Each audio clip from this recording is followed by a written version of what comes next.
That was some finish, Anthony, wasn't it? Counter punch and a night to remember for you as well. I think that was my first touch as well. But no, I've dreamt of moments like this, scoring in the Champions League. Obviously, in a big occasion like this against a top European team like Atletico Madrid, it's like I say, it's a dream come true. But no, it's only first half. First half is gone now, and second half is in Old Trafford in a couple of weeks. So we've got to be ready for that. But you appreciate the situation you're in. You're closing in on goal. You know what's at stake, but you kept cool again. Yeah, like I told you the last time we spoke at Brentford, I told you how calm and cool I am.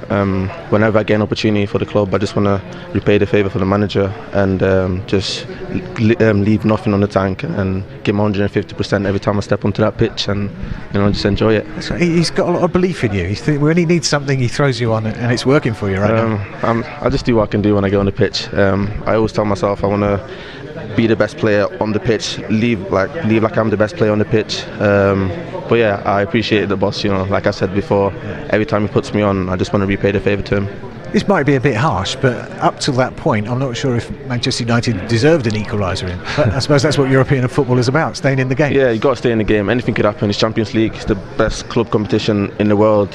Anything could happen. You got to stay ready for the full 90 minutes. Obviously, we didn't play the best football first half. Then in the second half, with the substitutions that we made, I think we stepped up a bit. Yeah, you weren't getting through or behind for much of the first half and some of the second. What was the manager looking for? What was he trying to change? Well, he's said to me what I always do, like just make the defenders scared, running behind, and then when I get an opportunity, take it. You aren't making defenders scared. This changes the mood for the return at Old Trafford as well, doesn't it? For sure. I wanted a good result for the fans because they travelled a long way, and hopefully the next leg at Old Trafford will be even better. Well done, thanks. Thank you so much, Sez. Strange Manchester United performance, or what on reflection is actually a decent result for Manchester United? Where do you sit? Man United would have took that result. They took your hand off before the game, but they were lucky tonight. I thought they were poor in the way they played. First half really poor. Second half a touch better. But we've said it about other teams. You say about Man United. Can you weather the storm? Can you stay in the game? For as bad as they played, David De Gea didn't have too much to do today. So in terms of chances against, there wasn't many. But you're looking for a better performance, a bit more intensity from the players. Champions League game this season, as bad as he played up to that point. So there's a lot of stuff that you'd moan about, but it's 1-1. They've got a result. When you say a strange performance, I don't think it is a strange, but it's a typical performance of Man United these days. Since November, when this manager came in, it's been very much the same. They've been very lucky to get through games and win games, and you have to say his record's very good. I think with substitutes as well. On Sunday he made a big call, bringing Fred on. Fred scores the winner. Tonight he's made a big call. We were all looking, thinking these subs look a little bit strange, and then Elanga comes on, scores a goal. So look, it's not strange for me. It's just a typical Man United performance tonight. So you can say he changed the game with his substitutions, or you can say he got it wrong with the starting 11. Well, no, that was the best starting 11. That was the best group of players.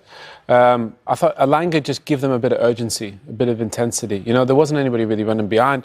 Look, he's only 19, but he runs hard. He plays with an urgency which you need. Young kids often are fearless, because they haven't really failed, and he galvanised United. Last 10 minutes, they looked a lot better, but you'd be delighted with that result. They weren't great today, United, but you take that result all day when you don't play well. And particularly at this stage of these kinds of competitions, generally the result is important, but in this particularly so. This is knockout football. Exactly, and no one will be worried. If Man United go through the next round, you won't go, they played terrible in the first half of that, for 70 minutes in that game in the first leg. You wouldn't be bothered. They'll be getting on that plane tonight, the boys, and be going, didn't play particularly well, but we got a decent result. We'll take that and we'll be happy with that. So you've got to draw the positives from a performance and a result like that. And I think getting the goal late on and showing better signs, especially like the guy said when Elanga came on, is a positive to take from that. They go into the second leg with it all square, and actually that's kind of the story of the first legs of the round of 16, because look, Manchester City, Liverpool, Chelsea, all three of them as good as through. City certainly, but the rest of them are all on a knife edge going into the second leg. We can't wait to bring you those games. right here on BT Sport. But let's reflect on this evening's action, and we've got plenty of clips and the goals from this evening's game.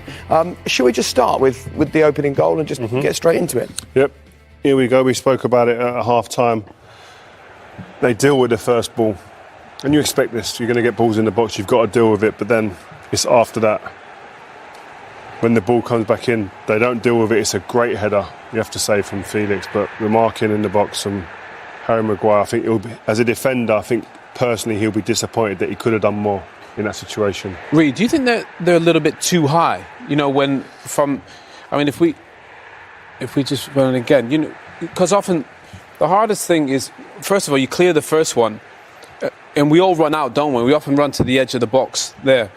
But you think at some point then you kind of check, don't you? But I think if I'm going to slow it back down for you, watch Harry Maguire. Harry Maguire's a leader in this area. Watch how slow. Watch how he sets his feet. Right, we're ready. We're waiting. He's set, but he doesn't see this run. Doesn't get a shot from short, and he doesn't see the run. The one thing I would say is, after playing there sometimes as a fullback, that is a gift. That space to hit. Yeah. You're giving me too much work with there. But you've got to be brave. In them situations, the best and bravest teams do clear the area, normally catch people offside. I know it's an area, but then you need your keeper to be stepping out as well. Lads, what I think we're missing as well is Fred. Slips, yeah. It's not just his slip, it's the way he goes out to the ball. He's too quick. He's no need to go out that quick. That's where the erraticness of his game comes. Watch how quick he comes to the ball. Now, he can almost stop at that line, and he don't have to do anything. Makes it easy. This doesn't happen. But he goes out stupidly, commits himself, then he slips, the lad just skips past him. And what were you saying, Ria, as well about Harry Maguire using his arms? You said you worked with a coach who was always talking about... Yes, Steve McLaren, I can go through a list of coaches, but he was on it a lot. But getting your arm out, when you're coming out like that and not allowing someone to get in that channel, where João Felix runs into, if his arms are out, he's got a bit wider berth to have to go round, and he probably doesn't get on the end of it. These are small little details that will alter the way that run went. But it's all them details that add up. You need someone talking behind you. You can't do it all on your own. That doesn't happen. Then it's about you taking responsibility and being aware of where people are. And he wasn't. But you can pick the bones out of that goal from a defensive point of view. But at the same time, it's a fantastic goal. Number 2, second goal of the night, the 1-1. We didn't see this coming, did we? We were sitting there thinking we have to go and talk about Man United getting beat. But Fred plays a great part in this goal, by the way. Cristiano heads it down. Great little pass into Bruno into him. Bruno again was poor all night when he realised the amount of times he gives the ball. But that's the way he plays. He does play with risk.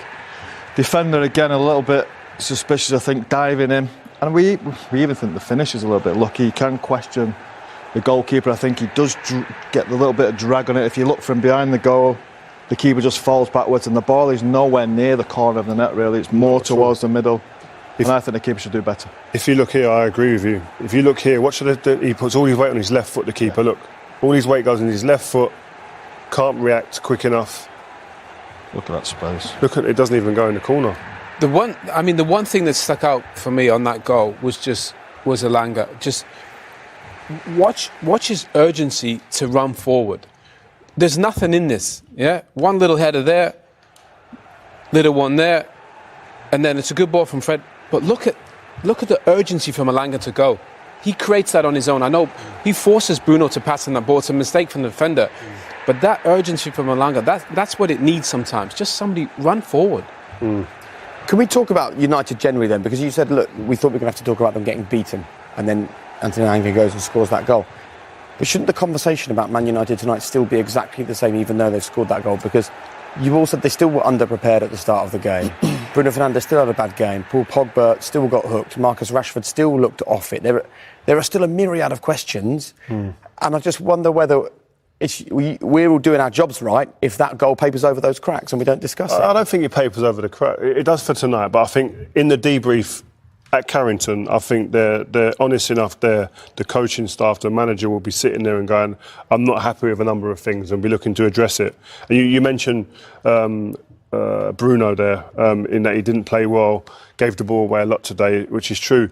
But you persist with that, knowing his output creative-wise. He sets up goals and chances. His output is more consistent than anybody in the Man United shirt. So yes, we're sitting there, and it's a difficult one because I do sit there and go, but he's giving the ball away again. But he's trying creative things, trying to be dangerous in different areas. And then today you see at the end of the game, he's the one who sets up the goal for Elanga to score. And like I said earlier, every single Champions League game this season, he's had an assist. So you persist. But you mentioned here about the way that United play and looking, not lacklustre, but lacking movement, lacking ideas. Tottenham manager Antonio Conte has said star forward Harry Kane will be fit to face Burnley in the Premier League on Wednesday. The England captain was hit on the back during a superb 2-goal effort in a stunning 3-2 win at Manchester City last weekend that saw the reigning champions lead at the top of the table cut to 6 points. Conte, during a pre-match news conference on Tuesday, joked Kane would play at Burnley's Turf Moor ground even if he had one leg. Harry had a hit on his back, but he has to play. Even if he has one leg, he has to play, the Italian added. He is good, fit. He knows the importance he has to our team. Conte also said Oliver Skipp and Japhet Tanganga were still sidelined, while Sergio Reguilon was doubtful for the match against relegation candidates Burnley following a recent bout of coronavirus. Skipp and Tanganga are recovering. They're still not ready for the game against Burnley, explained Conte. Sergio Reguilon, in the training session yesterday, Monday, he wasn't present and we'll see today. We hope they can all recover soon. Despite beating City, Tottenham are 8th in the table and 7 points adrift of a Champions League place, although they do have at least 2 games in hand on all the top 4. Tottenham manager Antonio Conte has said star forward Harry Kane will be fit to face Burnley in the Premier League on Wednesday. The England captain was hit on the back during a superb 2-goal effort in a stunning 3-2 win at Manchester City last weekend that saw the reigning champions lead at the top of the table cut to 6 points. Conte, during a pre-match news conference on Tuesday, joked Kane would play at Burnley's Turf Moor ground even if he had one leg. Harry had a hit on his back, but he has to play. Even if he has one leg, he has to play, the Italian added. He is good, fit. He knows the importance he has to our team. Conte also said Oliver Skipp and Japhet Tanganga were still sidelined, while Sergio Reguilon was doubtful for the match against relegation candidates Burnley following a recent bout of coronavirus. Skipp and Tanganga are recovering. They're still not ready for the game against Burnley, explained Conte. Sergio Reguilon, in the training session yesterday, Monday, he wasn't present and we'll see today. We hope they can all recover soon. Despite beating City, Tottenham are 8th in the table and 7 points adrift of a Champions League place, although they do have at least 2 games in hand on all the top 4.